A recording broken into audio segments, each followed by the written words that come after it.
Okay. Welcome to the Wednesday, June 24th, 2026 Lake Quinsigamond Commission meeting.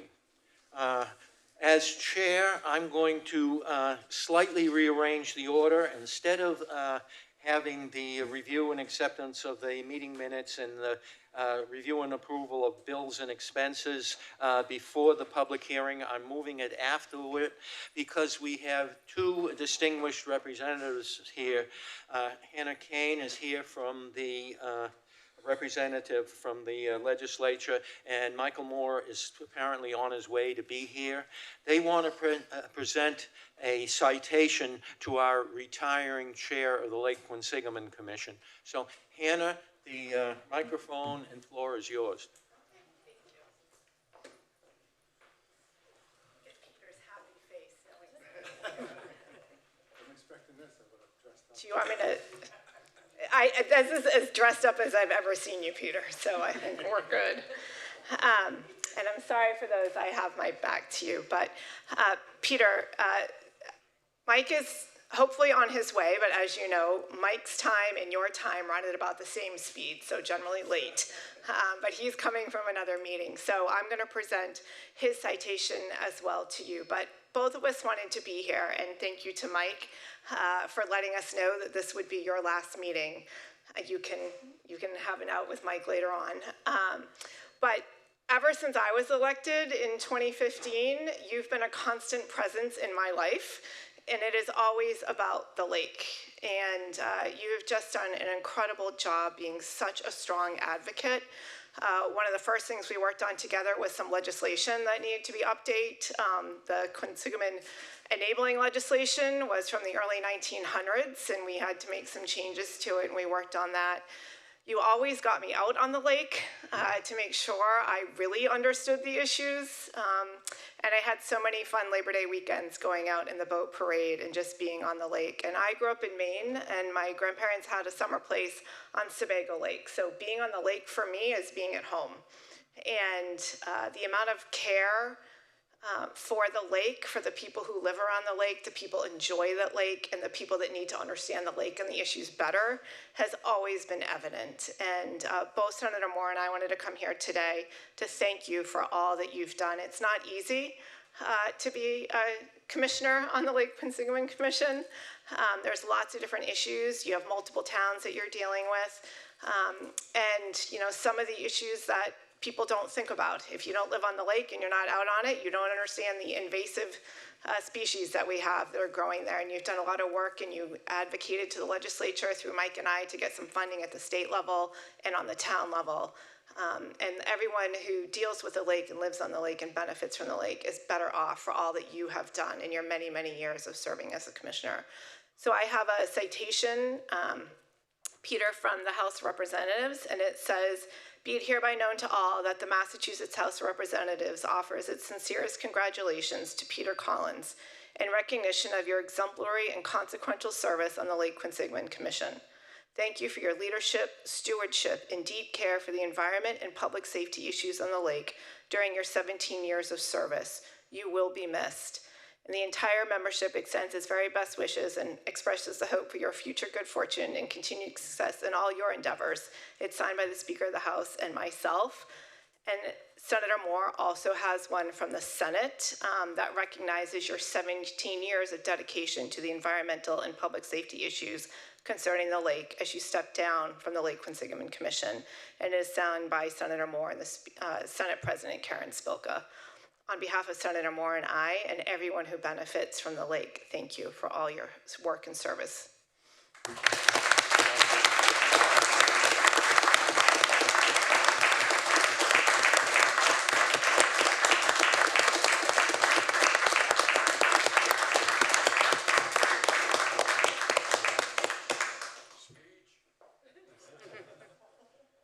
Normally I'd call that out of order. Hannah, I just want to thank you. We often talk about the legislation that went through there, and it was a interesting journey, but we couldn't have done it without Hannah and Mike. And So I really appreciate your efforts there because it made a tremendous difference in the way we operate and the way we've been able to take care of things, and certainly in our ability to, make a more sustainable funding source. So I really appreciate it. I was wondering, is there a check in here from the state for the Lake Commission?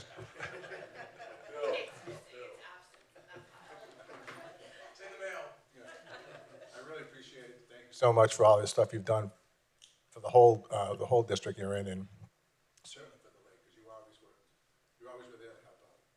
So thank you so much. It's about you, Peter. Congratulations.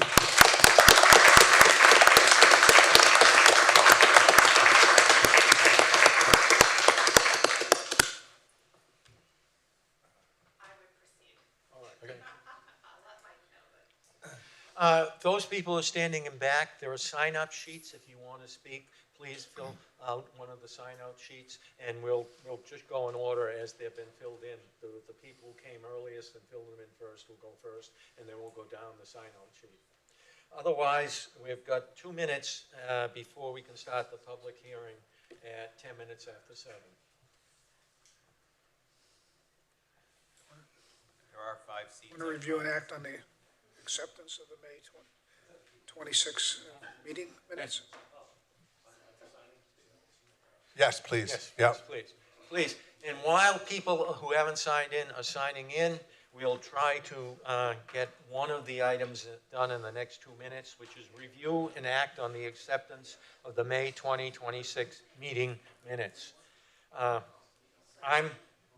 voting, I'm going to be following strict Robert Rules of Order, asking for yeses, nays, and abstentions. And as chair, I won't vote unless there's a tie.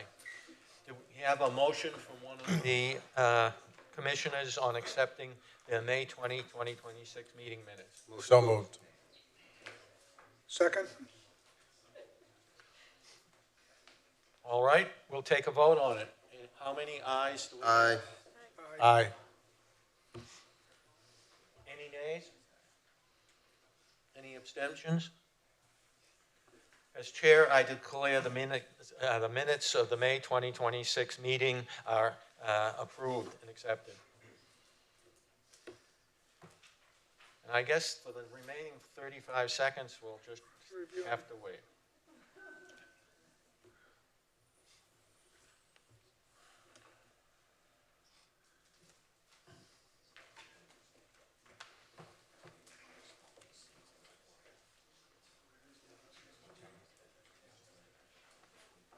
There are plenty of seats down front on both sides.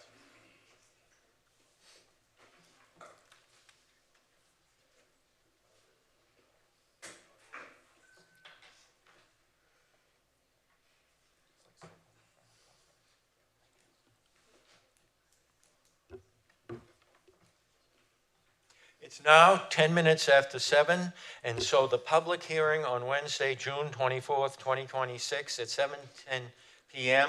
on the fair use of wake boats on Lake Quinsigamond for recreational and competitive activities. The public hearing is to allow those on all sides of this issue to express their views of the pros and cons of wake boats operating on Lake Quinsigamond. For the purpose of this public hearing, a wake boat is defined below. I'll have something to say on that in a few minutes. Since this is a public hearing rather than a public meeting, there's a few points I want to go over ahead of time. Normally, we have a public meeting, which is a gathering where government officials or governing bodies discuss business policies or proposals that affect the community. These meetings are generally open to the public and may allow citizens to observe or provide input. But public participation is not always required by law. They can vary in format and purpose, and they may be held regularly for specific topics. But that is not what we're doing tonight. We're holding a public hearing. Now, a public hearing is a more formal type of public meeting where public input is legally required because the decisions being made can affect individual rights, property, or community regulations. Participants, including individuals, community groups, and business, can present testimony or opinions which are formally recorded in minutes or transcripts. The decision-making body considers this input alongside legal requirements staff recommendations, and expert analysis before ever making a final decision. So, the key difference is the purpose of public meeting primarily informs and discusses, while public hearings are designed to gather input for legally significant decisions. Public participation is optional in public meetings, but mandatory in public hearings. Public hearings follow a structured process with formal records, whereas public meetings are generally less formal. Legal requirement. Public hearings are often required by law or statute when due process is necessary, while public meetings may be held at the discretion of individuals. Summary. The main distinction is that public hearings are formal, legally mandated events requiring public input. If I can just add my 2 cents to it, what that essentially means, at a public meeting, everything the commissioners say and do ends up in the minutes, ends up shown on TV to the people watching outside this room, and becomes part of a public record. A public hearing, such as we're having tonight, means that all you participants, everything you say becomes part of the public record. Not only does it go out on the TV and is recorded for posterity, but it's in the minutes, and it's now you're legally responsible for what you said. Okay, how do we make sure the meeting goes through in a quick, efficient, and concise manner? Under Robert's Rules of Order, when a meeting, hearing, or public comment period is limited to a specific subject, all remarks must be confined to that subject. Debate and discussion must be germane to the pending question or announced topic. That's the point. It must be germane to the announced topic. That's the reason why in the agenda, I only read part A of what the purpose of the meeting was, to get input from both sides of the issue. B, C, and D is defining what we're going to be talking about. Anything beyond that will be declared out of order. Why does that matter legally? There's 4 points. In Massachusetts municipal bodies, public hearings must stay within the posted notice to comply with 1, the open meeting law, 2, due process requirements, 3, fairness to abutters, applicants, and the public, 4, allowing unrelated topics can create potential defects. Now, that has a 3rd point in that. What must the chair do? When a speaker begins discussing an unrelated topic, the chair must interrupt politely but firmly and say something equivalent to, "The speaker will confine remarks to the subject of the hearing." If the speaker continues off topic, the chair issues a ruling, "The remarks are not germane to the subject before the body and out of order." If the speaker refuses to comply, the chair may declare the speaker out of order, deny further recognition, or ask the sergeant of arms if present to enforce order. And finally, the 3rd point. That was for the participants. This is basically for the commissioners. Under Massachusetts law, officials running a public hearing have the authority to ask questions of public speakers. The Massachusetts Attorney General's Open Meeting Law Guide notes that no person can address a public body without permission from the chair. Because the chair controls the floor, they can grant permission for a question and answer exchange or direct the questioning themselves. However, there are a few important nuances. While the officials, meaning the commissioners here, can ask brief questions to clarify factual points, they are typically not required to enter a back and forth dialogue. In summary, a public hearing is an information gathering session, not a debate between the governing board members and the public participants. So, there's a lot that I had to read there, but we've only taken 5 minutes, so... Mr. Chair, the time allotment for people to speak? We have not assigned a time allotment for people to speak because we wanted everybody to have a chance to say what they had. Are you suggesting that, as a point of order, that we should do that? Well, hopefully within 3 or 4 minutes, people could get their points across, and if they're repetitive, then we may have to set some limits on that. And everybody also gets to speak at least once. If someone wants to speak a second time, they have to wait to see whoever wanted to speak first gets to do that. So just a couple clarifications. Okay. Mr. Secretary, do we have the list of people who want to speak? I don't yet.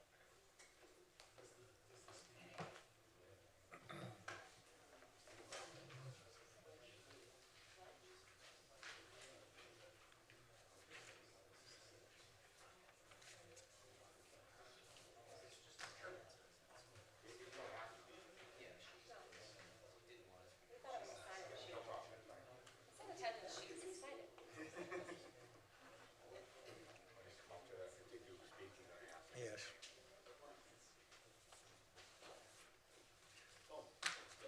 Okay, the first person on the list is Steve.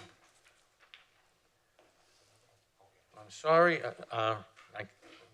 Russell, 24 Simonhead Road, Russo, Mr. Chair. from Shrewsbury, Mass. Do you wish to speak? Please come forward to the microphone. State your name and address for the record. And please speak into the microphone so that everybody can hear. Hey, thank you for having me. Name's Steve Russo, live at 24 Stoneland Road in Shrewsbury. And my concern is, with the wakes that some of these boats are making, and it's not only just the wake boats, it's other large boats and we're doing stuff, but what's happening is they designed the wake boats, as they design with the ballast to make that big wave so they can surf behind the boat. And what's happening is it's eroding the shorelines, not just the islands, the regular shorelines, and it's causing damage to docks, boats. Like I have lost at least 3 dock lines, and I also secure my boats with stainless steel cables and carabiners, and some of those just get ripped apart. So I'm constantly fixing those. I have a wall that's maybe 3.5 to 4 feet tall, which always had a shoreline coming up above the base of it, maybe about 4 to 5 inches. And now the base of that is exposing the bottom of my wall. So it's just, constantly eroding underneath of it. So what I do is take the biggest rocks I can find in the lake, put them up against the wall and pavers to block it. So mainly so it's, as the waves come in and crash into the wall, it kind of like breaks it up, so it's kind of mitigating it, so it hopefully doesn't keep eroding it. And then, let's see, in like my neighbor's property, which he couldn't be here tonight, he put in cinder block wall, like too high, filled them with stone, and those constantly getting tipped over. I have pictures from his property and stuff. So, and he's probably lost like 1.5 to maybe 2 feet of property that's been washed into the lake because of constant pounding. And then it's destroying the natural habitat for the animals living on the lakes and stuff. So, like I said, it's damaging the docks. And 3 years ago, when my dock was in the water, I had a pontoon boat and a bayliner boat on this side. When those waves would come, my bayliner, the waves were coming in this way, it would just lift it up. And I actually sent a video of my docks getting lifted up out of the water, to Mike. So I don't know if you actually watched it or seen it. So, it's just, I'm constantly fixing the rocks at my wall, constantly fixing either my ropes or stainless steel cables. So that's my main issue with it. And another thing is for safety concerns, with some of these waves going by, there are kayakers, paddle boats, canoes out there, and most of the boats I see, the wake boats, they just run in a straight line. So if there's a paddle boat going by this way, I've never seen them deviate from that straight line. And, to me, that's a safety thing because it could knock somebody off the paddleboard, swamp a canoe or kayak. So that's, my main concern. So I do have pictures of the property damage that's been happening. So I don't know if you want them and. Are you finished? Yes. Okay, yes, we'd appreciate the pictures, and can you stay here in case any of the commissioners have questions they want to ask you for further points or more details? Sure. Hearing none, I want to thank you, and we'll go on to the next speaker. Okay, do you want these? Yes, please bring them forward. Chairman, you have to keep those, you know. Okay, this is, let's see, number one is Mike. Yeah. Number two is my neighbor's property. And then number three is my neighbor's property also. Okay. Thank you very much. Thank you.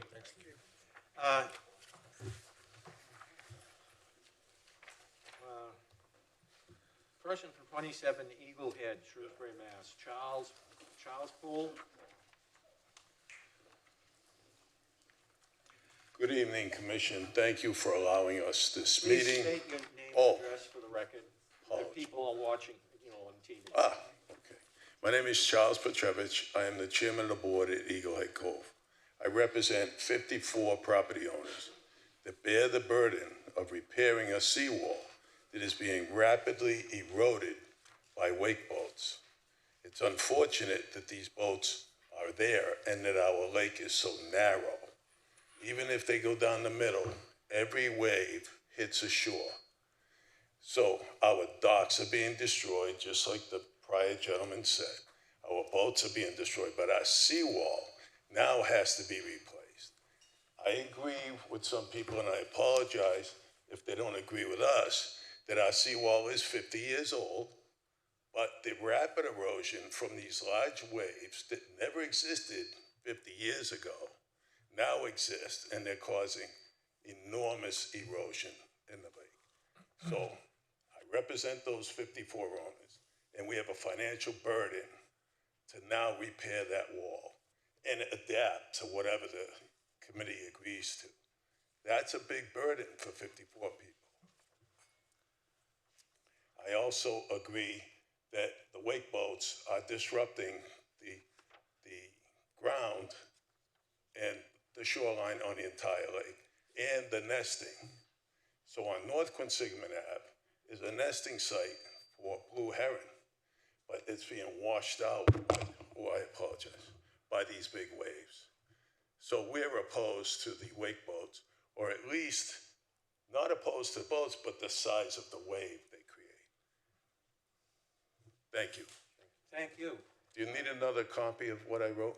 I've got one, but stay there. Just, does any commissioner have any questions or want any additional information from the speaker? Not me. Okay, not hearing any. Thank you. Thank you for your time. Moving on, so we can get through to this early enough tonight, is Stephen Power, 107 Loop Ave, Worcester, Mass. Again, for the people watching on TV, state your name and address. Good evening, Stephen Power, 107 Lake Ave in Worcester. Thanks for having us. Good evening. I would like to briefly highlight the growing trend of wake surfing and wake boat regulations across the U.S. Massachusetts is currently considering legislation that would require wake surfing to occur at least 300 feet from shore and in water at least 15 feet deep. Similar regulations have already been adopted elsewhere. For example, Vermont now requires wake surfing to take place 500 feet from the shore and 20 feet of water. Maine has adopted a 300-foot shoreline setback, 15-foot depth. Tennessee, South Carolina, Georgia, Alabama, there's more, have enacted 200 minimum foot setbacks. Connecticut's gone even further on Lake Warramug, implementing restrictions on wake-enhancing devices and activities altogether. These regulations are not intended to prohibit boating. Rather, they recognize that wake surf boats equipped with ballast systems creates waves significantly larger than those produced by traditional recreational boats. Studies and regulatory reviews have cited concerns including shoreline erosion, sediment disturbance, impacts to aquatic vegetation and fish habitat, damage to docks, moored boats, and increased conflicts with lake users. The common theme across these states is that larger wakes require greater separations from shore. The regulatory trend nationwide is moving towards minimum setbacks of 200 to 500 feet and minimum water depths of 15 to 20 feet in order to reduce the environmental impacts while still allowing boating and wake sports to continue. I'd also like to emphasize that I'm not advocating for a complete ban on surfing or wake boats on Lake Quinsigamond. Recreational boating is an important use of the lake and should continue to be enjoyed responsibly. However, Lake Quinsigamond presents a unique challenge because of its narrow shape and heavily developed shoreline. While many larger lakes can accommodate the setback distances being adopted elsewhere, much of Quinsigamond simply doesn't provide the space needed for safely and effectively separate these larger wakes from the shorelines, docks, and users. I recognize the future decisions regarding wake surfing regulations may ultimately be influenced by both state-level legislation and local policy considerations. My purpose this evening is not to advocate for any specific regulatory outcome, but to simply share information about the approaches being adopted elsewhere and to encourage thoughtful consideration of how those experiences may relate to the unique characteristics of Lake Quinsigamond. Thank you for your time. Thank you, an excellent summary. Does any commissioner have additional questions or want further detail? No? Okay, I thank you. Thank you. We'll move on to the Yeah. next. It was an excellent summary. Chris Focus, 33 Bayview, Shrewsbury, Mass. I'm just here for Pete's last thing. I signed up, I thought it was just an attendance list. Oh, okay, all right. Thank you, Chris. Yes. We will move on. Mark Portmondo, 95 Leva Ave, Worcester, Mass. How you doing? So I arranged the speaker we have. Can he go before me or not? The Zoom? Speaker? Oh, the Zoom speaker, okay. Is that possible or not? Mark, are we set for that?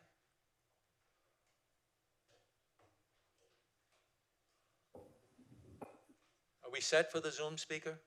Yeah. Okay, he's up there? He's in control of his own microphone. Okay, all right. Please state your name and address before talking. Good evening, Mr. Chair. Can you hear me all right? We can hear you. I'm going to turn my volume down just a little bit. Thank you. My name is John Alessandro. I'm in Maple Grove, Minnesota, and I'm with the Water Sports Industry Association. I want to just briefly start by thanking the Commission and Chair Nelson for allowing me to speak, and thank you particularly for accommodating me remotely. I'm based in the Twin Cities area. My wife and I are expecting our first child here not very long from now, and she made it pretty clear to me that a trip to the East Coast this week would not end well for me. So thank you very much to all of you for your understanding, your accommodation. I also know the last thing anyone wants to do in a meeting like this is hear someone drone on and on via Zoom. So I promise I will move very quickly through my presentation here. I'm going to try to pull it up if I'm successful. All right, is that showing for everyone? Yes. Okay, great. I want to begin by explaining just very quickly who we are and why I'm here today. We are a national trade association made up of boat dealers, marinas, manufacturers, equipment, accessory providers, and most importantly, boating families across the country. First became aware of these conversations going on around Lake Quinsig earlier this month when a number of local boaters reached out to us, letting us know these kinds of conversations were taking place. We see these challenges in other parts of the country all the time, and where possible, we try to help boating and lakeside communities work together to resolve them. Our goal in every one of these is the same: ensure that waterways like Lake Quinsig can be enjoyed by all, protected and preserved for future generations. So how do we do that? We start from a principle we all share. Massachusetts lakes are public waters and should be enjoyed by anyone who wants to use them responsibly. It could be wake sports enthusiasts, rowers, casual boaters, anglers, swimmers, paddleboarders, or anyone else. What we want to avoid are bans or arbitrary prohibitions, and there's a few reasons why. First, bans conflict with that vision I mentioned above of shared public waters open to whomever enjoys them responsibly. In effect, you have one group of users voting another group of users off the island, often in ways that are unfair or arbitrary. Second, I've also seen these situations don't always end with water sports boats. We've seen these sorts of processes morph and expand to include fishing boats, particularly those with live wells, pontoons, vessels of a certain size or engine horsepower. And what you see is once you start banning one group of recreators, it becomes a lot easier to ban others. Another reason is simply the reality of the world today, which is the threat of litigation. It's not uncommon for boaters or groups of boaters to band together to contest a ban or prohibition. That leads to lengthy, costly litigation that costs taxpayer dollars, drains resources, it takes up a lot of time, and leaves a lot of bad feelings. Final factor I want to mention is a little bit harder to quantify, but I see it nonetheless. Bans take something that should be some enjoyable, memorable, and safe time on the water and turn that into a source of mistrust, resentment, and bad feelings towards neighbors and others in the community. A ban may mean a type of boat is gone from the water, but I frequently see those ugly feelings and interactions in the community linger a lot longer. So what do we encourage instead? A collaborative solution which uses education and science-backed standards just to keep things pleasant on the water without resorting to bans. That brings us to our Rake Responsibly initiative, a nationwide campaign to educate boaters on safe, respectful boating practices. If you walk into a water sports boat dealer today, you'll find Wake Responsibly materials displayed prominently. And if you're in the process of buying a boat, your dealer will walk you through the importance of adhering to these practices.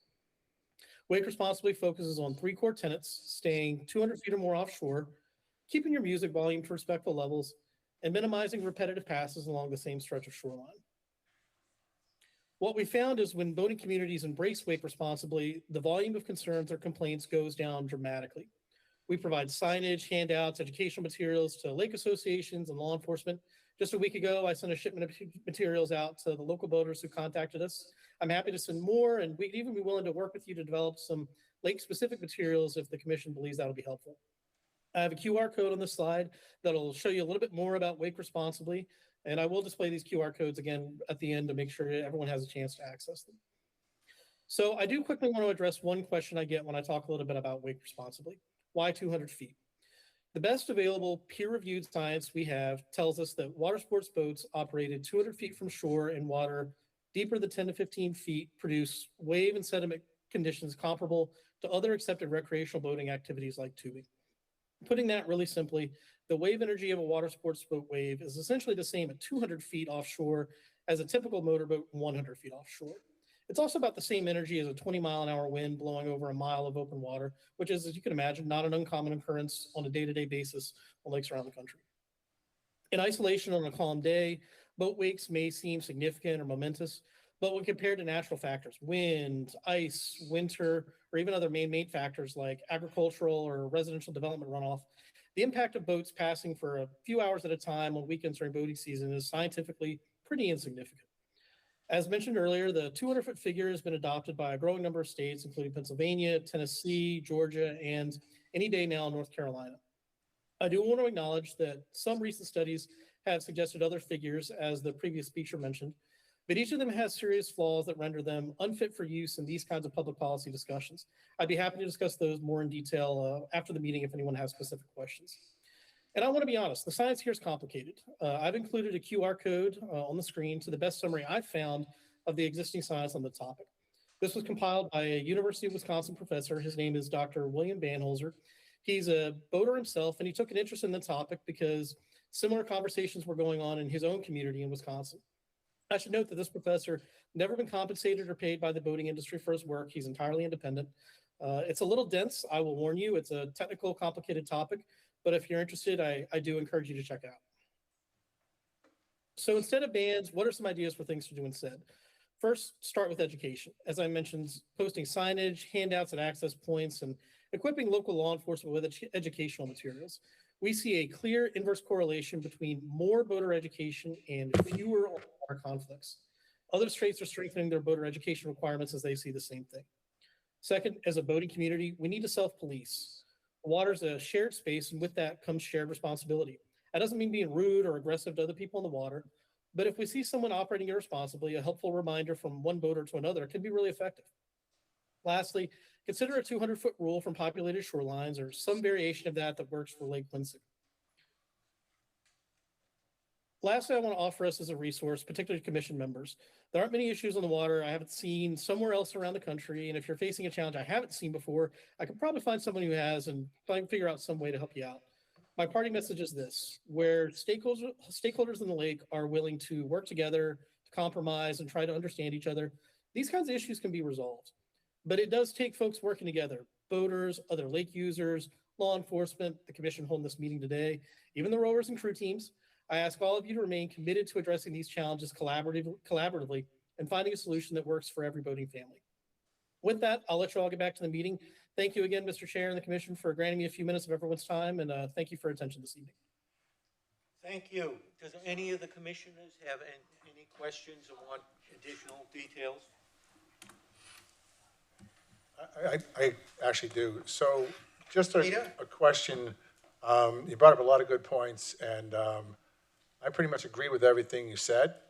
You know, the question is that how much education are you giving your boaters? Because right now, I think that's really, you know, boils down to a behavioral issue, is that some of the things you're talking about don't go on here at Lake Quinsigamond.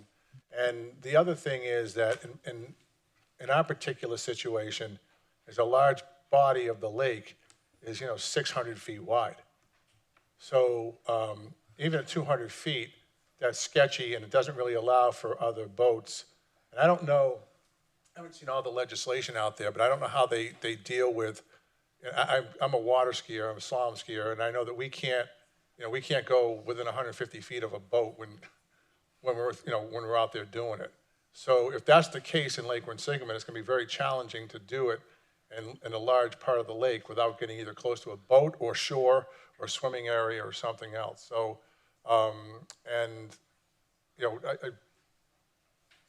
in a practical sense, how is this being addressed from your organization out to your members? If the members is the right term.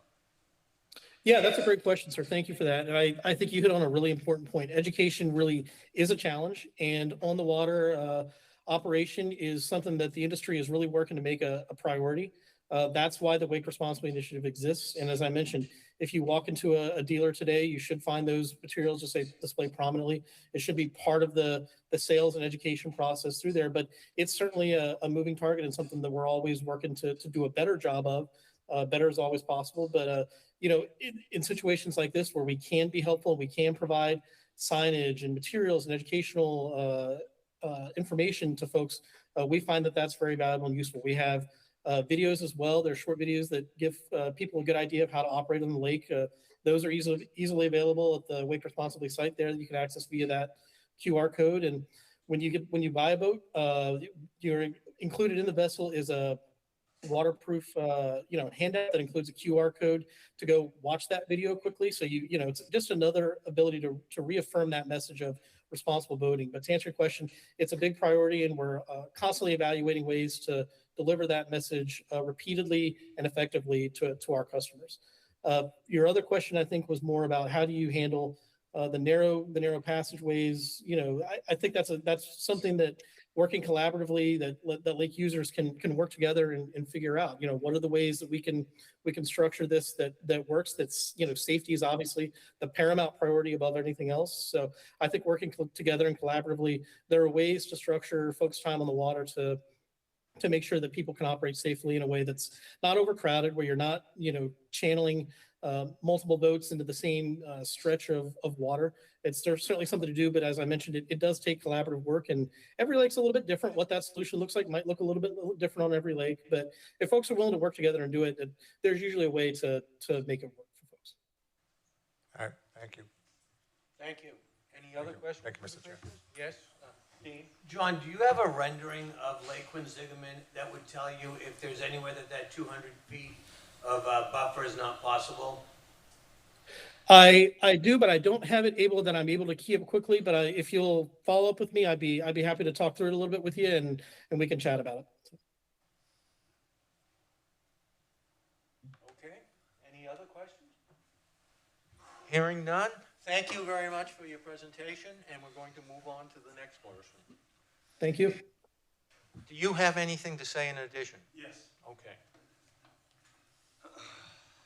Again, your name and address for the people outside this room. Yes, sir. Thank you. My name is Mark Potawando. I live at 195 Lake Ave North in Worcester. I have been a wakeboat enthusiast since 2008. I'm also the gentleman that used to hold the event that everybody hated. Well, not everybody, but I would say a lot of people in this room. We don't have that anymore, and I'm sure they're happy about that. So what can I say? I spoke with John. Obviously, I'm not going to repeat what he said, but just some things that I think we should point out. That the average width of Lake Quinsig is a quarter mile, which is 1,320 feet. Okay, now obviously that's not the entire lake, but if there's areas that are concerned, Perhaps we can put up signage, or we can educate the people that are unaware that a certain distance between shorelines is not safe. Also, the average depth of the lake is 36 feet in the northern base and 26 in the southern feet. And as John said, 15 feet is what studies show is safe, and I believe that's also what the rest of the country is pushing. So as far as depth, I would say we're pretty safe. I would say that, knowledge is the most important thing. All people, not just people that own wakes, don't quite understand that when you're going 5 to 10 mile an hour on a boat, that's when the boat is creating its largest wake. I would say that many of the boats on our lake, besides the devilish wake boats, also have a very large wake, and they just don't know it. They're unaware. They're out there, they're with their friends, listening to music, whatever they're doing, and they're unaware of how close they are to shore and how big their wake actually is. Again, I live across on the lake as well, so I am well aware of how to handle, the wakes. I have a retaining wall myself. Riprap is something the gentleman was talking about. Those are stones that you put in front of a retaining wall to help the retaining wall. I have mooring whips. A lot of people also, I always say this, but maybe it's just easier for me because I've been doing it so long, but every boat that we have out there, right? Every boat primarily drives forward. When people pull their boats in backwards, that's not how a boat is designed to take a wake. So if you're able to turn your boat around, whatever wake is coming at you, the boat is naturally, by the way it's designed, going to take that wake better. But a lot of people, again, they just find it easier, or whatever the situation is, they pull in, and again, whatever wake is hitting the back of their boat where it's not designed to take a wake. So just, helpful hint for someone that's having issues. Mooring whips I spoke about. Also, banning wake boats, that's a broad term. Fishing boats have trim tabs. I know trim tabs are part of why a wake boat is bad. Pontoon boats are now being designed as wake boats. For those that want to ban, wake boats, I guess you'd be turning it on pontoon boats as well. Traditionally, wake boats are inboard boats only. They also have IOs now where they're turning the stern drive. That's the out part of the engine. They're turning it around so that they can wake surf.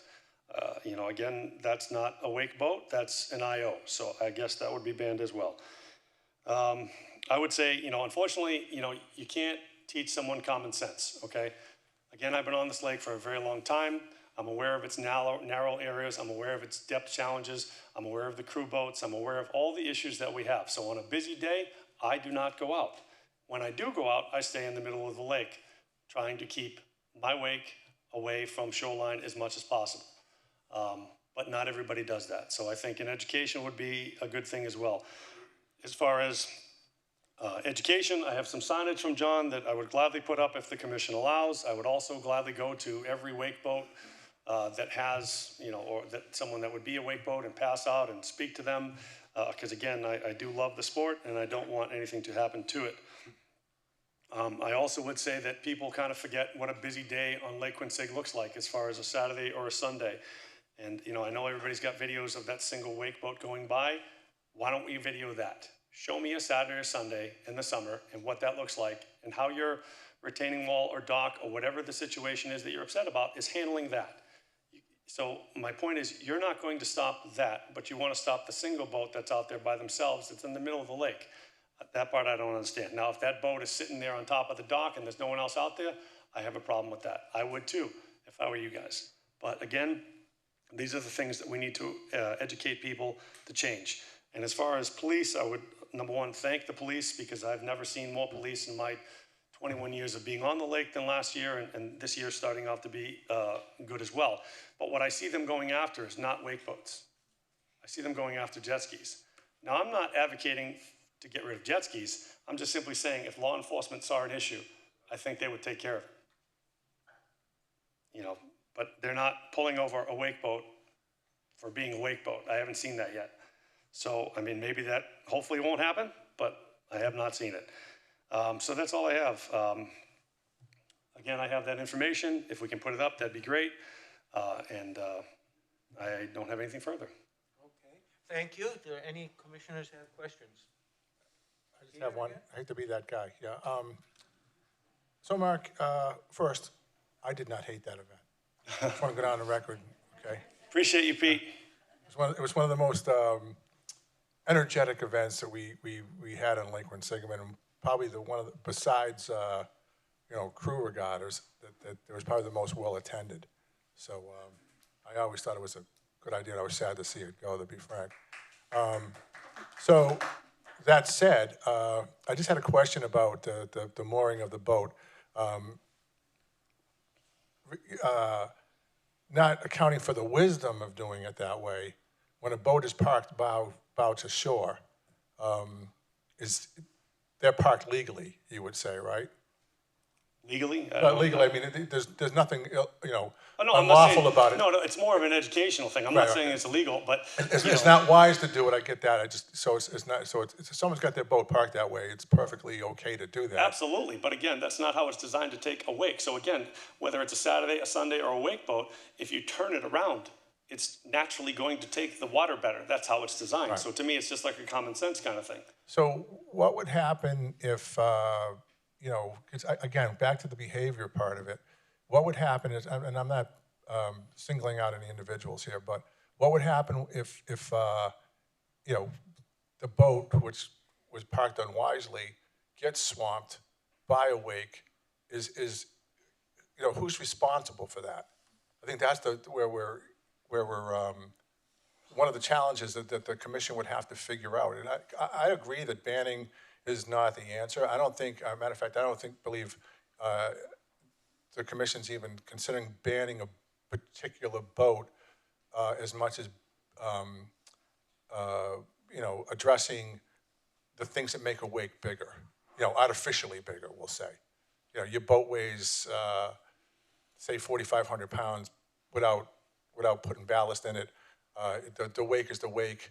I agree also that I've brought this up a bunch of times in the commission, that you could be riding around in a 19-foot runabout, and if you're going 14 miles an hour, I think it's a little faster than 5. 5's under the no wake zone under the bridge, but if you're going 14 miles an hour, you're creating a pretty big wave behind you. So no one looks behind them, which I guess is a good thing. They should be looking where they're going, but you're still creating a wake. So if that's the case, I mean, who's responsible if something happens, and how do you have any ideas how we would, especially law enforcement, how they would address that? So obviously, I didn't create the U.S. Coast Guard rule that you're responsible for your own wake. So if there was proof of said, situation we're talking about, obviously said person would be in trouble for that. However, again, if we follow the wake responsibly guidelines, that would not be the case, because you wouldn't be that close to the boat. So that's what I would suggest, is that, again, we need more people to understand, and not just wake boats. I know that we're the devil, but not just wake boats, all boats, that your wake gets bigger, A, as you speed up, B, as you slow down, and C, as you sit there at that whatever mile an hour. I'm not a physicist, so I apologize, I don't know whether it's 10 to 5 or 14 or whatever it is, when your boat is actually making the biggest wake possible. And again, people are not cognizant of that, in my humble opinion. Okay, thank you. Any more questions, Commissioner? No? Well, thank you, and Thank we'll you. move on then, so we don't spend all night here. Harry Songrath, 35 Trowbridge Lane, Shrewsbury, Mass. Mr. Chair, I intended to sign up on the attendance list, not the speaking list. Okay, all right, thank you. Were you here to see me too, or you're just here? Moving on, Nancy and Ralph Whitcomb, 1045 Quinsiga Ave. 104, Ralph Whitcomb, 104 South Quinsigamond Avenue. Okay. Thank you for the 104, Thank you for the opportunity to speak today. Lake Quinsigamond is one of our community's greatest assets, a place where families gather, enjoy boating, where people kayak, paddleboard, where our rowing teams train, and where residents simply enjoy peace of the water. But that asset is being damaged by one specific activity: wake surfing. Wake surfing boats are not ordinary boats. They're engineered to create extremely large, high-energy waves. On a narrow lake like Lake Quinsigamond, those waves don't have room to dissipate, especially on the main corridor, north and south of Route 9 Bridge. Instead, they slam into docks, moored boats, retaining walls, and shorelines. The result is predictable and increasingly visible. Cracked seawalls, damaged docks, damaged boats, undermining retaining walls, and accelerated shoreline erosion. There are not minor inconveniences. These are not minor inconveniences. They're expensive, unnecessary, entirely preventable damages that are directly tied to oversized wakes produced by wake surfing boats. But the issue goes beyond damage. These wakes create serious safety hazards too.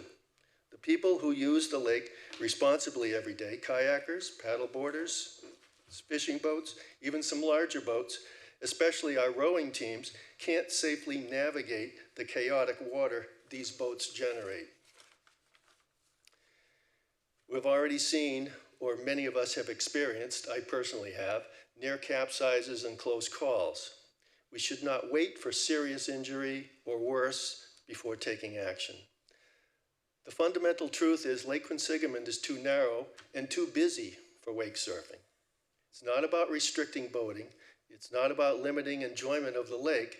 It's about removing one activity that is physically incompatible with the lake's size and shape and level of use. Other lakes across the country, which we've already heard, have recognized this and this problem and taken action. They've restricted or eliminated wake surfing because science is clear. These boats require large bodies of water with long distances for waves to dissipate. I think more than 200 feet, but that's my opinion. Quinsigamond does not meet those criteria, and it never will. The lake's not going to change. We have a responsibility to protect our shoreline, our property, and the safety of everyone who uses the lake. Allowing wake surfing to continue is not a matter of personal preference.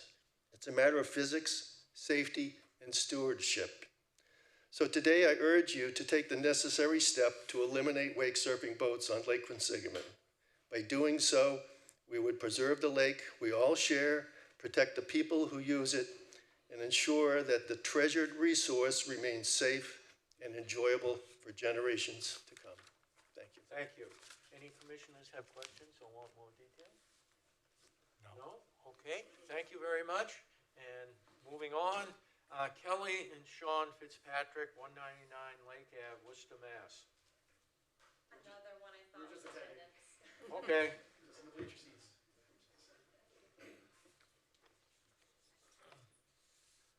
Barbara Finer, 190 South Quinsigamond Ave.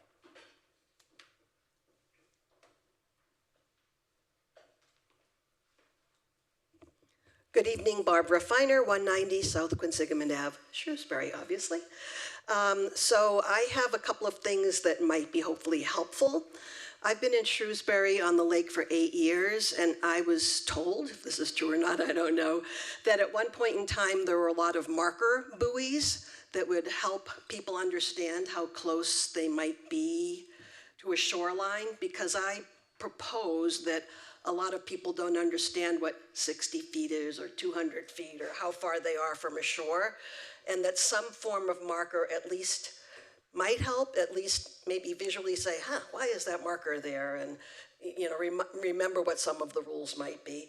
So I encourage the commission to consider putting in as many of these as they possibly can to help mitigate the situation. The second thing I wanted to bring up, and I'm going to be really quick, is I'm seeing some, I guess, disconnects between the commission and the Conservation Commission. And erosion for me is a really, really serious issue. And we know there's a lot of houses being built on the lake, and these trees that were holding soil and things in place are being cut down. Some of them are not being permitted to be cut down, but then on a Saturday, a big company comes in and takes down the trees anyway.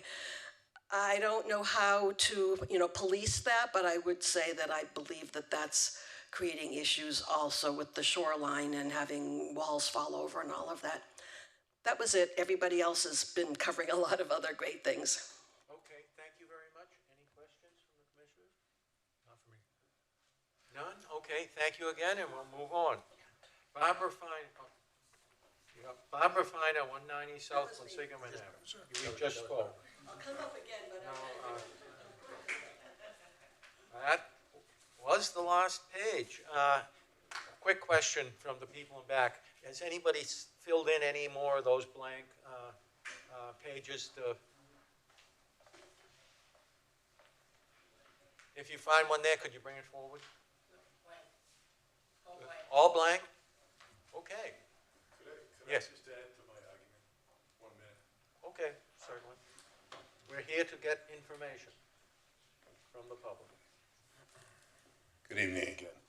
Name and I address listened to again. the. Name and address again. Again, Charles Petrevich, 27 Eagle Head. I'm the chairman of the board. I represent 54 unit owners.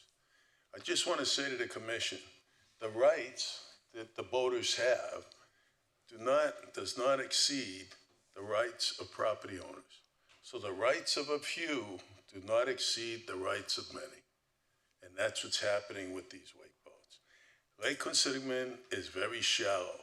I disagree with the 200-foot rule because a wave, the size of a wave depends on the shoreline under it or the lake line under it, depending on the pitch of the lake to how high the wave will go. So 200 feet or 1,000 feet may not make a difference. But the rights of a few do not exceed the rights of many. Thank you. Okay, thank you.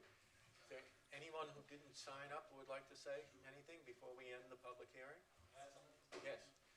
Again, name and address. Slowly and concisely so the secretary can get it. How are we doing? Jared DeWolf, 158 South Quincy. So I am a person that is very down the middle on most things. And I kind of can see both sides of it. And someone once told me that your wake is an extension of your boat. So I can go out on a wake surf boat with friends and we don't have the ballast fully in. We have it out and we're foiling, or we're tubing with kids and the wave's not that bad. Then I could also see if someone has their wedge and their ballast fully down and they're 100 feet off the shore and they're smashing into docks. I don't know how you could police that, but I could also see that that person should be responsible. I remember putting a boat in at the ramp. The boat's not on the lake anymore, but the person was surfing in front of the boat ramp and the boats are just smashing back and forth. And I looked at that and said, that guy's gonna ruin it for everybody. So I just feel like banning a certain boat, there's a lot of us that are out there on these boats, and there's probably only maybe 5 to 10 of these boats on the lake. If you go out on a Saturday or Sunday at 1 o'clock, not a single person surfing. But if you go at 9 a.m. on a Saturday, there might be 1 or 2 of us out there, mostly responsible, foiling or going from one angle to the other, surfing in certain spots or foiling or wakeboarding in certain spots that doesn't damage the lake. So I feel like maybe there's a few people out there that are causing the damage and should be educated on it. I don't know how you could do it with what like Peter said, because once this is brought up, I've been paying attention. I went out with my family on Sunday and the lake was like 4-foot swells. There wasn't a single surf boat out there. But I mean, I was in a 20-foot pontoon boat and my wife was like, we got to turn around. I mean, there was 30-foot cuddy cabins with generators on them going, like Peter said, 8 miles an hour, throwing waves that are twice the size of a wake setter. And how are you going to ban a Malibu wake setter, or then are you going to ban the jet boats? I mean, we got to ban those boats. I think it could just be go down a path. But then if someone has their boat in backwards, I live in a cove, and my neighbor had his boat in backwards, and people were doing donuts on the cove, and his boat sank. It's going to be tough, though, to say, like you said, we go by once and hit, somebody's boat and it sinks. Am I responsible for that boat, or is it because my neighbor didn't have his bilge pump on? I think that'll be a difficult path, and maybe rambling a little bit, but I feel like it should be more on the person that's surfing and not the boat. I foil in an access boat. I don't own a surf boat, but I'm adjacent to one, so I get to ride on it. It's better. It's the best thing. It's not my boat, it's somebody else's boat. I don't pay for gas either, but we foil responsibly and have a good time. So I don't know how you could ban that boat. It's my cousin anyways, but I mean, I just feel like banning us because we're foiling on a smaller wave than most of these boats, just because of the name of our boat is a bad, I think that could be a dangerous path to go down. So that's all I have to say. Thank you. Thank you. Any questions from commissioners? No, No? I'm good. Okay, any additional person? Oh, excuse me, Mike. Mr. Chair, if I could, I'd just like, as a point of public information, to let people know that State Senator Ryan Fatman has a bill in the state, SD 36, let me get this right, 3462. Anyways, he is proposing in this bill to have wake boats operate 300 feet from shore, that the water be at least 15 feet deep, and that the person boarding be wearing a life jacket. So people need to be aware that the state senator who represents our region has this bill to try to get passed in the state legislature. And again, it's SD 3462. And I bring this up just as a point of information. Thank you, Mr. Chair. Okay, thank you. Let me just add another point of information. That bill has now been replaced by Bill 3099, which basically the Senate put that bill aside to be studied. Which brings me to my final comment, or comments, maybe I should say. Again, I want to check before we end this public hearing. Is there anybody who wants to say something? Yes. Again, name and address so the people listening on TV know who you are, and the secretary gets it down correctly because you're part of the formal input as the public. Good evening. My name is Paul McCrowan. I live at 117 Lake Avenue South, and I've been on the lake since 2003 as a resident. And prior to that, I spent 20 years towing my boat on and off the lake and use it on a regular basis. I'm a young 81-year-old, and I love wake surfing. Part of the reason that I love wake surfing is that I have prostate cancer, and my regimen says I'm losing muscle mass and bone mass, and I stopped being able to barefoot, slalom, and do anything else because I don't have the muscle mass capable of doing that. Long story short, I've had a wake boat on the lake, one of the few early on, and my current boat is the 2016, and I've got 1,300 hours on it, so that gives you some idea as to the amount of time I spend on the lake. We have been contacted by a couple of neighbors who said, hey, can you start your boat further down so that it doesn't impact my dock? And so, again, educationally, that makes some sense, understanding that they have a big dock, it's at water level, and waves like a wakeboard create present a problem. And some of it is not necessarily a function of design of current boat wakes and or docks, but there needs to be an equal understanding that your dock has to be up to date and understand that technology changes. Technology has changed. My boat is a 20-footer, okay? 4,500 pounds. It's a wake boat. It's a Malibu, and it has all of the capabilities that we talked about, okay? My wake is created not necessarily for height, it's created for shape. We've measured, I technically had it measured, put a camera on the back end of my boat, and then from shore. We have two settings. One is lift and one is ramp. Thank you. And the lift setting, my wake is 26.5 inches, to peak, valley to peak, okay? Which is not an unusually large wake, okay? The second, the ramp setting, it's 31 inches, okay? 31 inches. All right, so now we go out each weekend on a Saturday and a Sunday, typically at 9 o'clock. We've taken 9 o'clock as a time so that the 6 a.m., 7 a.m. water skiers have the water. The crew boats have the water. We pay attention to the fact that basically the most amount of crew boats are finished by 9 a.m. So we're out there. Now, again, I'm south of Route 9, okay? And I'm probably a quarter to a half a mile from the bridge. We go out, we idle out, we get beyond my neighbor's issues, and we start out. And we start down the center of the lake. Now, for those of you who have done the center of the lake on the south side, it's 77 feet deep. It's not 15 feet, it's not 20 feet, it's 77 feet deep at that point, and it runs from 77 down to 50 to 60 to 40. And even going through the narrows, it's 26 feet. In the center, it's 26 feet. So we run from that point to the narrows, we stop. If there's a boat coming at us, especially if it's a crew boat, we know what we have to do. We've been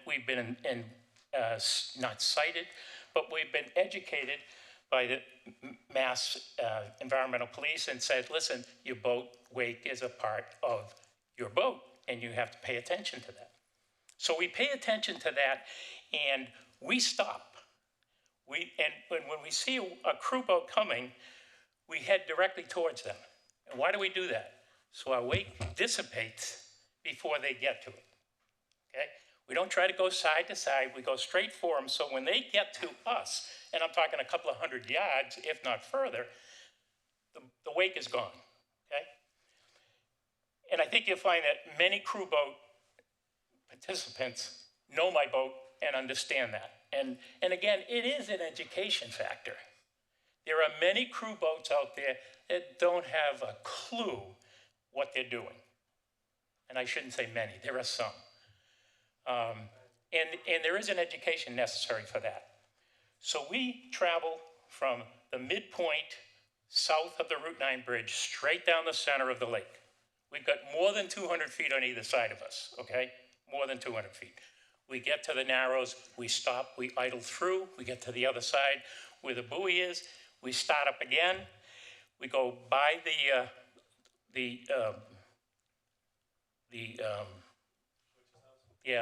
Quinsigamond State Park? Lake Park, okay? And then we turn and we head down towards sunset, and we favor the island side so that we're far enough off the shore. All I'm saying is that, and at that point, by the way, the water depth there is 30, 40, 50 feet deep. It's fine, and we've got plenty of footage on either side of us. We don't have a problem. We don't necessarily see any issues. We have not been chastised by anybody out there on the water. We have had a couple of incidents where a crew boat snuck up on us or another boat snuck up on us and we didn't see them. We stopped, we rendered assistance if necessary, and we moved on. It's education, it's paying attention, it's understanding what your boat is and what it does, okay? I would be seriously, emotionally hurt if I couldn't get out and wake surf any longer at 81 years old, all right? Had my shoulder done a year ago, had my leg done 7 weeks ago, and I'm ready to go again, but it concerns me that we are talking about banning a wakeboard boat just because it creates a wave. And I support everything that what other people have said. On a Saturday or a Sunday, on a busy, hot day, without a wakeboard in sight, I'll guarantee you that the waves that are going and hitting the shoreline and people's docks and what have you are much larger than the ones that we're creating as wakeboard enthusiasts. So I don't have anything further to say. I'm willing to answer any questions if somebody has a question. Does any commissioner have questions? I'm good. No, thank you very much. Thank you. Okay, one last time, is anybody else?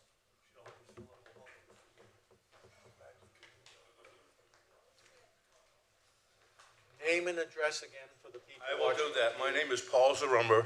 I don't live on the lake, but I belong to the U.S. Marine Corps League, and my boat is docked there. I have a pontoon boat there. I wasn't prepared to speak here today, but first of all, I would like to thank the Shrewsbury Police and the Worcester Police Department because I think they do an awesome job patrolling the lake. And it's almost like when they're not there, hell breaks loose. The other evening, a personal issue with me, my wife and I were out cruising along Sunday evening, and I was ready to dock my pontoon boat into the Marine Corps League where I belong. And I call it an ocean liner. It wasn't a wake boat, but it was a very large boat, took off from the ice cream stand. It must have been like 7 feet, 8 feet, 10 feet away from me, and caused such a wake that I was either going to go into the wall of the neighbor's house at the Marine Corps League, or I had to go into the wake. I went into the wake, and that water came over my boat and almost crushed us. My boat was like rocking. I must have waited 5 minutes before those docks settled down before I could dock my boat. So it's not just the wake boats. There's these large boats that are on the lake that cause just as much wake as the wake boats do. So again, kudos to the police department because I think they do a great job, and I hope they continue doing that. Again, thank you very much. Thank you. Any questions? No? Okay. No one else wants to talk? All right. I have a few comments I want to make. Again, this was a meeting to get input from the public. Some individuals mentioned the word ban. We have never mentioned the word ban. The Lake Commission's job is to somehow enable the greatest amount of users using the most varied methods of recreation on the surface of the lake to take advantage of the lake for their recreation. And so we have to hold these hearings to get public input, and that's what this was, public input. If I can make an analogy with the various states in New England. When the Lake Commission first was asked by a small number of lake residents to consider wake boats on Lake Quinsigamond, we realized we were hearing from people just talking about not wanting wake boats. So that was one of the reasons we decided to hold this hearing. We wanted to hear from both sides on the issue and any other side that had an input. And to make the analogy with what's going on with the states, back in January when that happened, Vermont had passed laws for wake boats the year before, and that was the only one who had passed laws. Since then, in 5.5 months, it turns out Maine has considered and passed a law, but New Hampshire, Massachusetts, Connecticut, and Rhode Island had all attempted to pass laws, and they had all decided, Connecticut a little early, so it was completed last year. Rhode Island just started this year. As I just mentioned to Mike, the law that Fatman tried to put on the books, the legislature decided to do exactly what was done in Rhode Island, Connecticut, and some of the other states outside New England, to let their environmental departments look at all aspects of that, because there are other aspects that I have heard about that weren't mentioned tonight, particularly those of the need to have specific heat treatments on the tanks in wake boats that travel from lake to lake, not those who consist and do all their wakeboarding on a particular lake, because the danger of transmitting the larvae of invasive species from lake to lake. And so there are other issues like that that need to be considered by the various environmental services. So as I said, Connecticut decided to have it studied further Rhode Island's done the same thing. Massachusetts just did that. And in New Hampshire, it was a little different. It turned out the House and the Senate both had separate bills, and they were arguing which one was going to succeed rather than compromising them. But New Hampshire has a 45-day limit on their annual legislative season, and time ran out. So that'll continue next year. So the 2 points I want to make, just like the state is facing, this seems to be a fast-moving and changing issue, and the people who are wise, studying it in great detail, that's what we want to do. We're not about to make any quick decision on banning or anything else. We're acquiring information from all sides of the issue to be able to determine what would be the best rational decision. So I can certainly want to, as a couple of members of the commission have suggested, wanted me to say at the end of this meeting, you shouldn't be worrying about us announcing a ban or something like that at our next meeting. We're studying the issue to come to some sort of rational conclusion. And so I want to end by thanking all of you for coming here, giving us your input. It's now part of the official record, and we have the rest of our meeting to go on. So as chair, in my duty, I'm announcing the end of the public hearing, and we're going back to our regular June monthly meeting of the Lake Quinsigamond Commission. Thank you for coming here. Mr. Chair, are we going to close the hearing? Yes, vote on, you take a vote on? Yeah, I think you're supposed Okay. to. All right. Vote on closing the hearing. This is for the commission. We have some member of the commission make a motion to close the public hearing. Second. I'll make a motion that we close this public hearing at this time. Okay. The public hearing. Close the That's what I public said. hearing. That's what I just said. Okay. Second. Can we have a vote on that? The ayes? Aye. Ayes on closing the meeting? Do we have any nays in closing the meeting? Any abstentions in closing the meeting? Nope. No? Okay. For the record, the public hearing has been closed with a unanimous vote. Of course.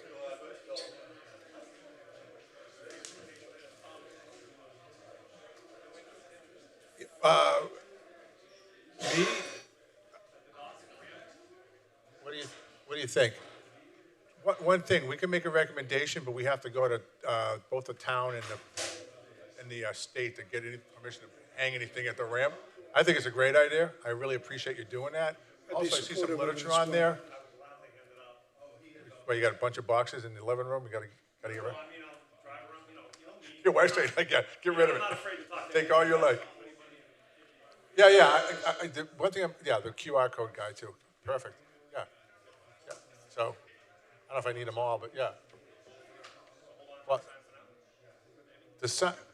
I guess hold on to the sign, and we'll get back to it. I think that's a great idea. So thanks, Mark, to doing that. And just one. Yeah. This would be. I mean, to be honest, if anyone in the commission wants one of these, that's great. For me, I'd rather have them passing them out to boaters. All boaters. Yeah. Yes, So definitely. I'm going to take one of them because I want the QR code. But yeah, thanks, Mark.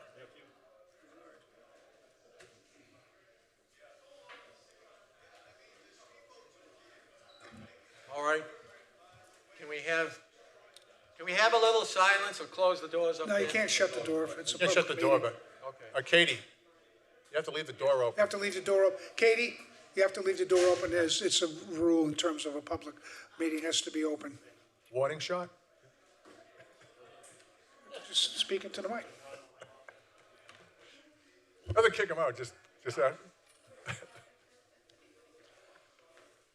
Okay. We have a quorum, so let us continue with the Review. public meeting. Review and approval of bills and expenses, Yes. Mr. Chair. Yes. All right, so we do have a couple bills. So we have US Marine, so for buoy lights, that was $395.43. Is it best to just read off all the bills and we can vote Yes. on them all at once? Okay.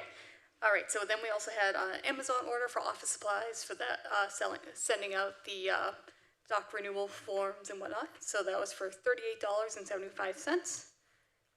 And then we have MassCore, so that's for the dock stickers and plates, and that was $202.52. And that's it for bills. Do we have a Make a motion, Mr. Chair, that we accept the report as submitted.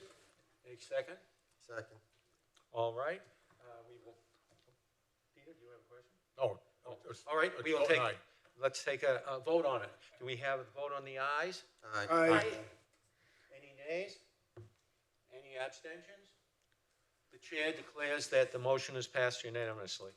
And I also just wanted to note that the Lake Quinsigamond Commission has deposited $5,570 with the collection of dock fees. Okay, thank you. That's it? Yep. All right, moving on to item 5, public participation. Do we have any public participation beyond the last hour or so? Hearing none, let's move on. We have one new dock application, item number 6. Paul Valente, 7 Temple Circuit, Shrewsbury. Is he here? Yes. Please come up to the microphone and state your name and address. My name is Paul Valenti, and I live at Mr. Chair, I gotta recuse on this one, so I'm gonna. Oh, all right. Certainly you can be recused. 5 Temple Court. Okay. I'm sorry, 7 Temple Court. All right. Mike, has the permit been sent in and paid? Everything's in order, Mr. Everything's in order. Does it, including pictures and diagrams? Yes, Does any commissioner want to question anything about this or see these, the diagrams or maps? I guess through the chair. So seasonally, will there be plans to remove the dock in the winter, or is the dock going to sit out for the? We'll take it in. Okay, Yes. that's all I had. Okay, well, let's take a vote then. Make a motion, we approve. Second the motion, Mr. Chair. Okay, let us take a vote. I have the ayes. Aye. All right. Nays? Abstentions? No? Okay, the chair announces that this was passed unanimously. Thank you. Commissioners' reports. Why don't we start at one end? Ken, do you? No, I just want to kind of recap what we talked about just a little while ago. I think a lot of valid points were made. A lot of points relative to other boats, larger boats that are on the lake, especially on a busy Saturday or Sunday when there are no wake boats there. So this is going to be a kind of comprehensive thing to review amongst us and try to come up with something fair for all. So, that's just my observation of what we discussed. Okay. Maddie? So just update from Worcester Conservation Commission. So this most recent filing period, which was today, we did receive the filing for phase 1 of the Lake Park project. So that's the splash pad construction. So potentially that will be on the Worcester Conservation Commission meeting, which is June 13th. No, it's not June 13th, sorry, July 13th. So potentially that will be a public hearing that people can come and discuss and learn more about that project that's going on. This would just be the first phase, which is focused kind of on the splash pad aspect of it, not the future phase, which is more the beach and what they're going to do around that area. All right, thank you. Mike? Hopefully we can continue to behave ourselves in terms of the flotilla of boats that form on the lake south of Route 9 on Thursday night, July 2nd, which the city of Worcester's, I understand, is shooting off its fireworks. So we've done well in the past, and I just hope that can continue. Number 2, I would be remiss, Mr. Chair, if I didn't take this opportunity for people who spoke to me, as I feel so representative of voices of people on the lake, that they're dismayed about a couple of things separate from that which we spoke about tonight. And specifically, Mr. Chair, it's people who play booming music that by any person's definitional standard would be considered to be rude and disrespectful. When you can hear music a quarter mile away inside your house with the windows closed, that's not right, by I think most people's definition of such. And that's an issue, Mr. Chair, that I think we're going to have to work on in terms of enforcement. Those individuals need to be so informed and cited if they don't comply with being respectful.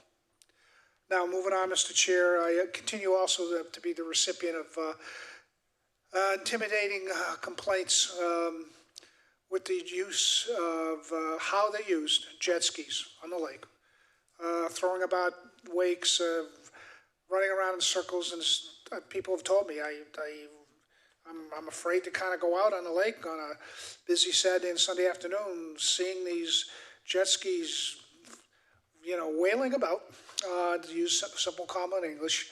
So it's a concern that's been expressed to me, and again, I would be remiss if I didn't take this opportunity to speak up about that. That is, it's a complaint that abutters have.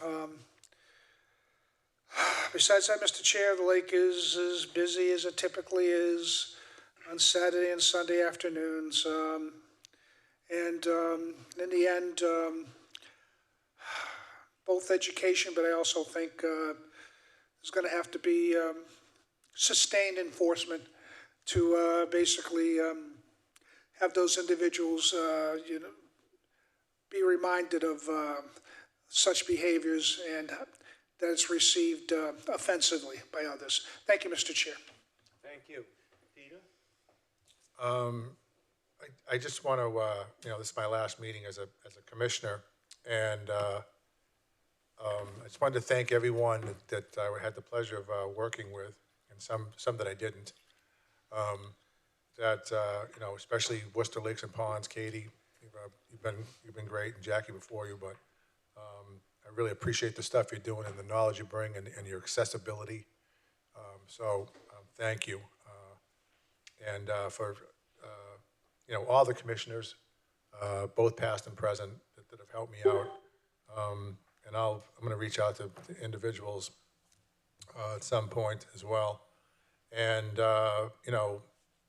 also, I'm going to get choked up. For the watershed association, that we couldn't do the stuff we do without their knowledge and energy that they put in coordinating volunteers and doing the things that are really important for the health of the lake. And I believe I believe Quinsigamond is a lot healthier. I hope that moving forward that we continue with the good things we've accomplished in the last 17 years, and continue to make Lake Quinsigamond a more healthy, vibrant, safe, and accessible resource for everyone. So thank you all. Thank you, Peter. Dean? Thank you, Peter.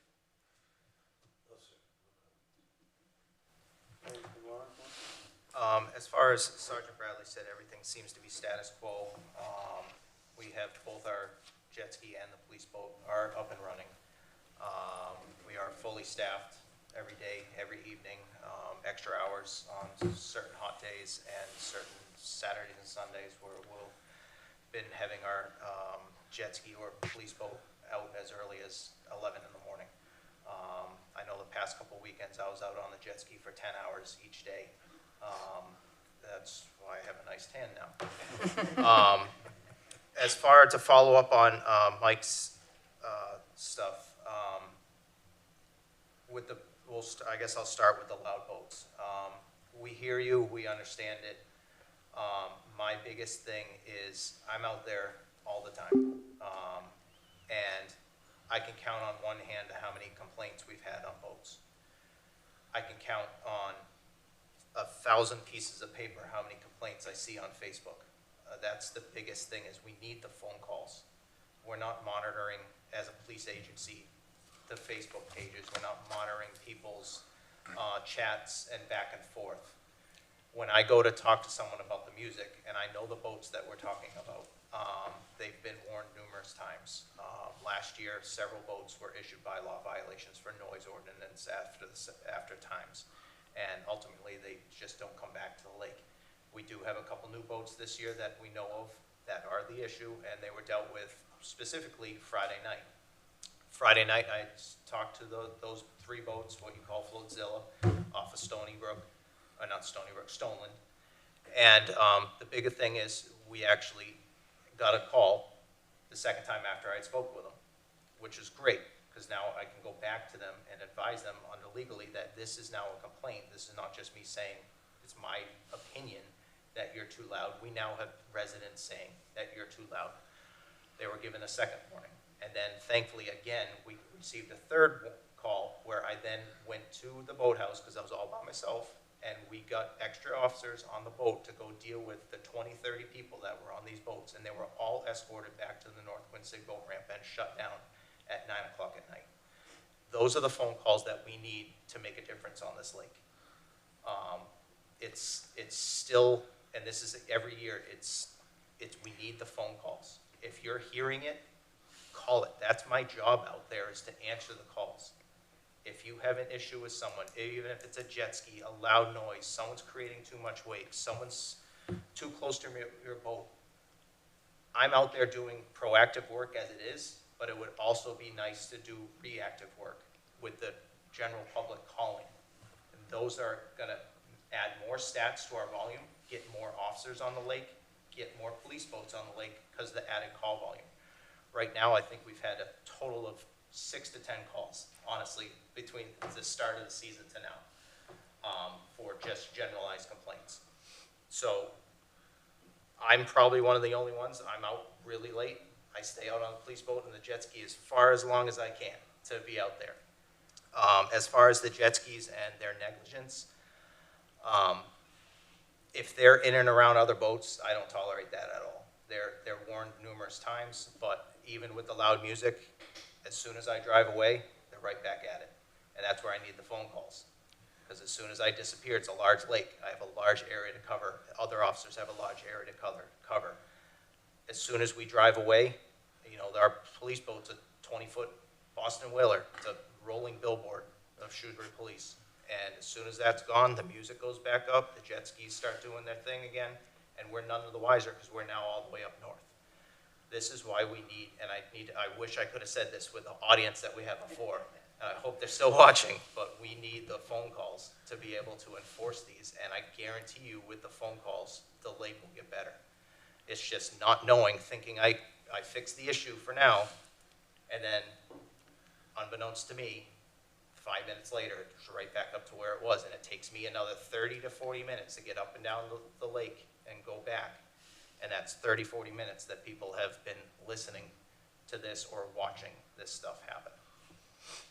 I could just add a comment to second what you're saying. The 3 boat clubs and the QRA coaches have all been stressing to their members that, yes, a phone call, that their complaints are being swamped by, and it's not usually a wake boat because it's early in the morning, it's being swamped by someone just speeding by them or behaving irrationally, maybe even stupidly, that it doesn't do any good if they just complain to other members of the club or as you said, put it on Facebook. They have to make a call to the Shrewsbury Police Department. Yep. That's the only way that it could be effective. Furthermore, I'm sure that as the volume of calls go up to the police department, whether it's Worcester or Shrewsbury, it just argues that the police chief in the following year's budget has to think about that this is an area that maybe needs more support. Yes, absolutely. We're, like you said, we just got a grant for $150,000 for a new boat, and that only covers a portion of what the new police boat's going to cost. And so it's like we want to be able to have this funding, and the amount of calls and the amount of volume this lake gets is what allowed us to get this grant. The more calls, the more grants that we can get to help put officers on the lake itself, and the more overtime, the more budget that the town, that we can go to the town when our chief goes for his operation budget for fiscal 27, can say, I need XYZ amount more dollars for Lake Quinsigamond overtime.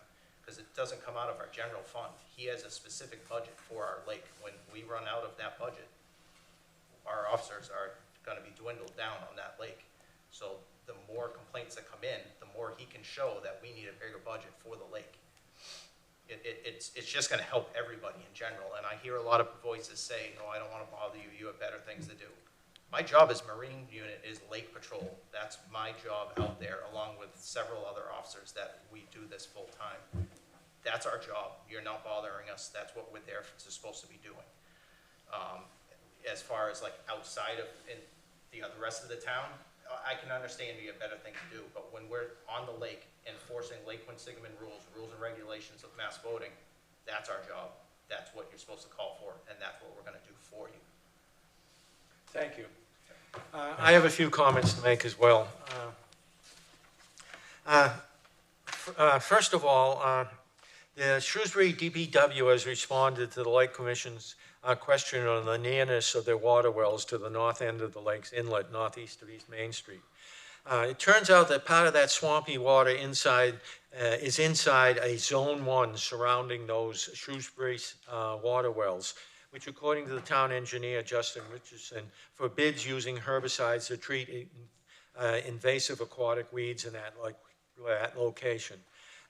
This map is being handed out now, I think on the back of the agenda. If you look at it, you can clearly see.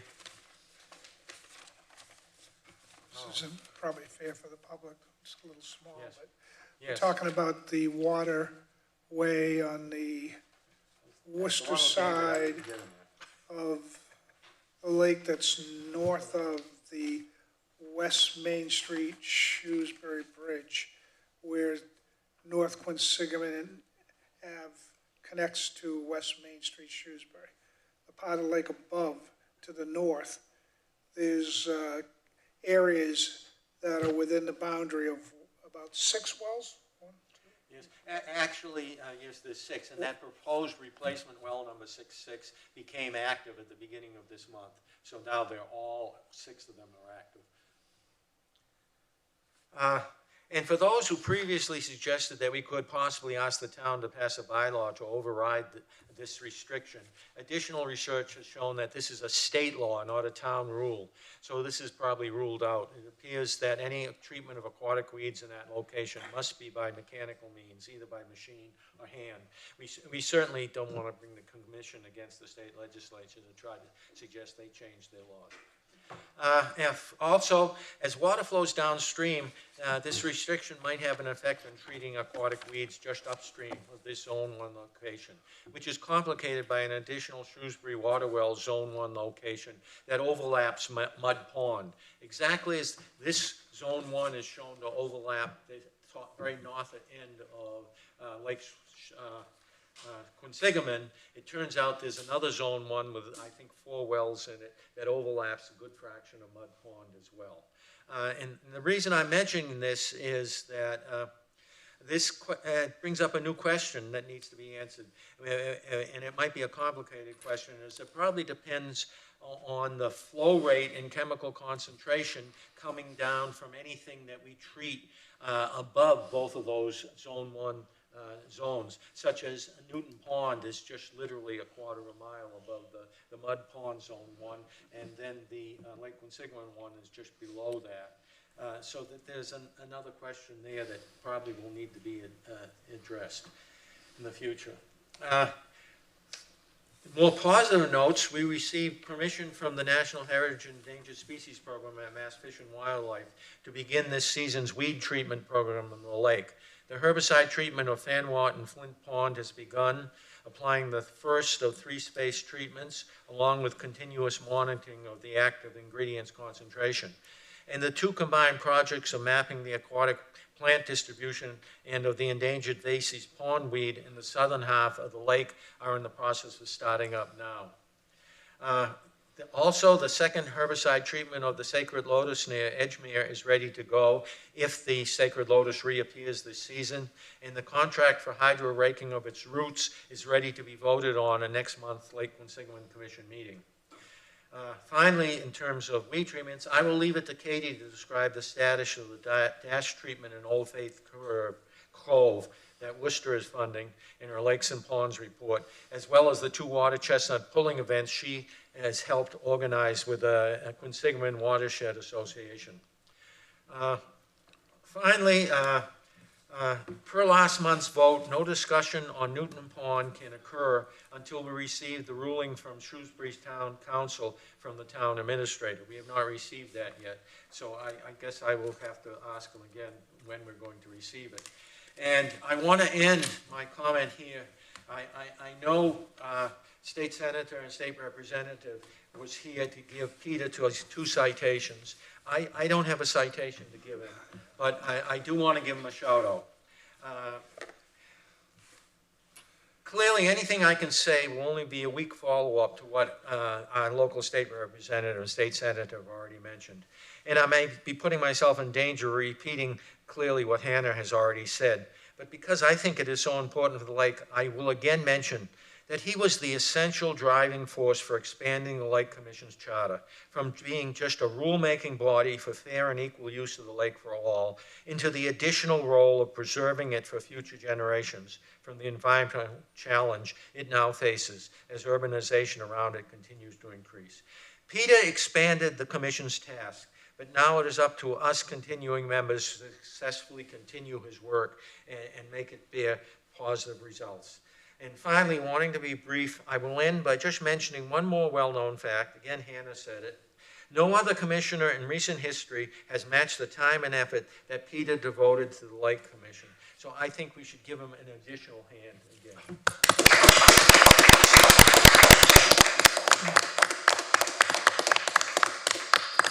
Thank you, Mr. Chair. You're welcome. Okay, moving on. It's getting late. Update from the Lake Quinsigamond Watershed Association, number 8. Hello, my name is Barbara Kickham with the Lake Quinsigamond Watershed Association. I'm going to let Katie update you on the water chestnut weed pull. This weekend she's been doing most of the organizing for that. The Lake Association provided the insurance through a grant that we received from New England Interstate Water Pollution Control Commission. And I also wanted to just give a heads up that through that same grant, I think this might be the last year we'll get it. There's a lot of cutbacks. As you know, it's an EPA grant that's funneled down through NUEPIC. But they have also offered us some additional funding to get some kayaks and help us with a trailer and a rack to store it. It's a limited amount of money and they're not exactly sure how much we'll get, but so we'll probably go with some used kayaks, and Mike is working on that. And we also need a place to store it with, I think the town is gonna give us a corner someplace to store those kayaks. They'll be able to be used in the future for weed pulls. We're renting a number from Regatta Point this year, but then we would have our own, and this city would also be able to use these kayaks if we can get it all organized. So thank you. That's it. All right, update from Worcester Lakes and Pond, Katie Liming.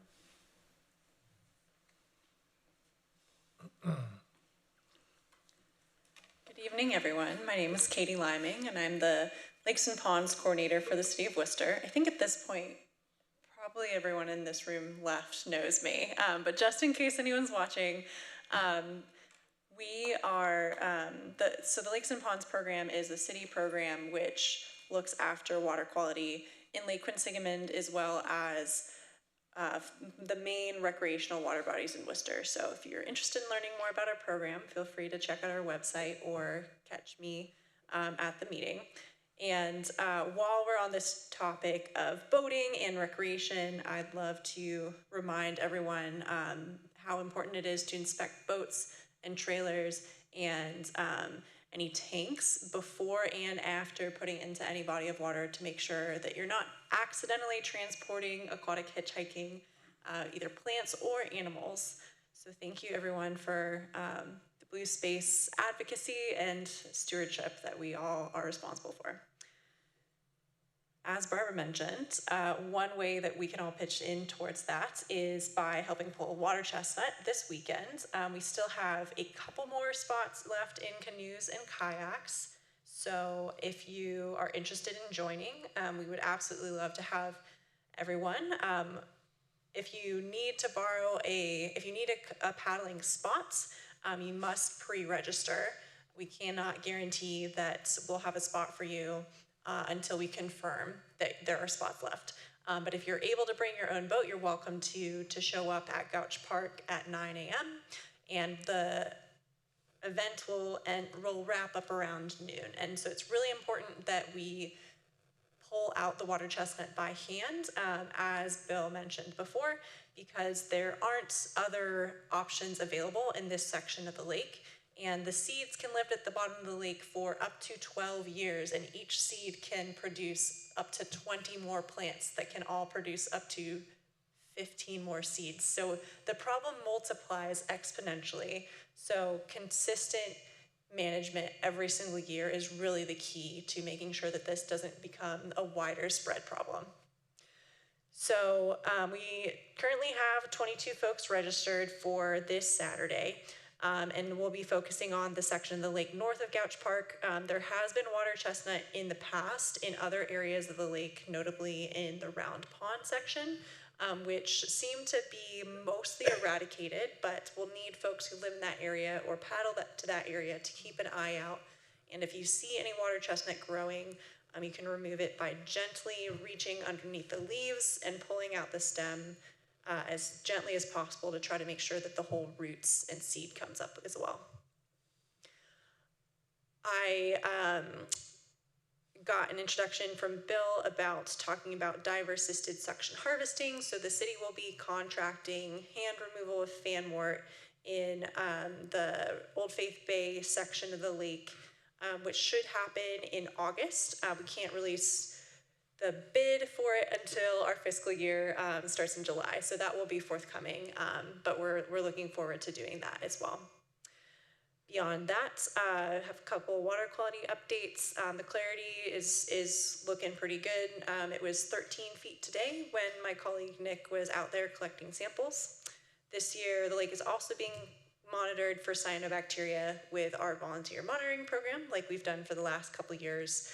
So you can check out worcesterma.gov/WCMC for those results, or you can ask me or the Lake Association if you see anything like green paint spilled on the surface of the water that looks kind of scummy. That is an indication of cyanobacteria, and definitely something that we want to be aware of and check out. So it'd be really helpful if folks can report that if they see something that they're concerned about. For a different type of green paint in the water, if anyone today saw a bright fluorescent green dye around the Route 9 bridge, I just wanted to let everyone know that the City of Worcester DPW was doing some dye testing today as they were cleaning out the particle separator under the Route 9 bridge. So no reports were passed on to me. What's this green stuff in the lake? But it's dye testing, we know about it. It's good that it's there, it biodegrades. So if anyone was wondering, that's what it was. And if you are interested in signing up for the water chestnut poll, there's flyers in the back. Thank you so much. And thank you immensely again to Peter for all of your many years of service to the lake. It was a pleasure to learn how to work with the commission. First working with you when I came on as the Lakes and Ponds coordinator. And I'm excited to continue working with Bill and carrying on all the good work that's happened over many years. Thank you all so much. Thank you. Thank you. Any correspondence to review? Item 10. I can just give you the names. Ann Zedek, Sumner, Shrewsbury. These were all Wake Board correspondences. Jason Chapperman, Marlboro. Ralph Whitcomb, Shrewsbury. Tammy White, Marlboro, Zach Bowley, Shrewsbury. Yep.